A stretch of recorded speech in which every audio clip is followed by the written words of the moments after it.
Julian Assange regards himself as a campaigning investigative journalist, with the WikiLeaks website as his publication.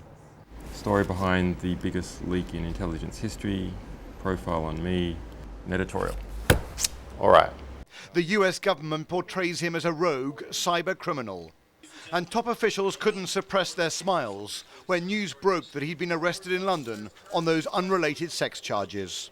I hadn't heard that, but that sounds like good news to me. Fresh from their success in reeling in the Russian arms dealer Viktor Bout, who has just been extradited to the United States, can officials next bring Assange before an American court to face espionage charges? Some here believe the US Department of Justice has already convened a grand jury to start the process. If so, the US may move quickly while he remains in British custody. There is an expedited extradition process between UK and US that does not exist between Sweden and the US. And of course the US has excellent relations with the UK.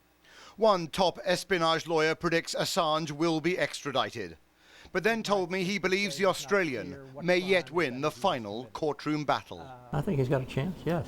I fancy them, I do. I don't think it's open and shut. At this point, I'm not convinced that he has committed a crime in the United States. But even with Mr. Assange behind bars tonight, his website lives on, with every sign that America's diplomatic secrets will continue to hemorrhage for months to come.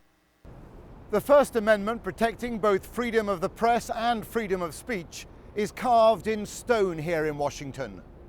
But if Julian Assange is extradited to the United States, would it provide him with an adequate defense? Could he argue to a US jury that he is a journalist with the constitutional right to publish? Those legal questions are so momentous and so untested that a tangled case that began today before a London magistrate may very well end up here at the US Supreme Court. Robert Moore, ITV News, Washington.